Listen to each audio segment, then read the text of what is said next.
Hindi pala sa lahat ng oras ako yung masusunod. Kailangan ko rin pala sundin yung asawa ko kung ano ipapasuot sa akin.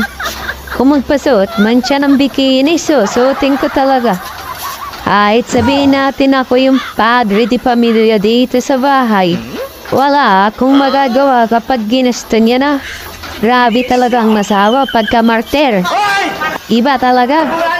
Kaya kayo guys, sanay. Pero sana naman yung mga asawa na ganito, sanay huwag niyo bang ipagsuotin ng ganito, lalo na hot rocks yung trabaho namin. Bahala ka sa Tignan mo buhay yung mo. legs ko, tinatama-tamaan na. Grabe naman talaga. Gusto mo na manahimik? Siguro pagka mga tatlong araw, siguro ganito suotin ko. Ay, lalaki na ng sugat ng aking legs. Grabe naman. Ay.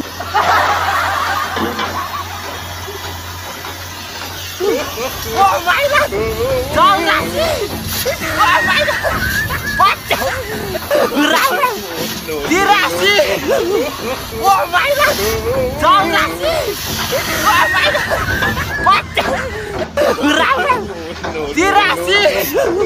Oh my God! Don't laugh!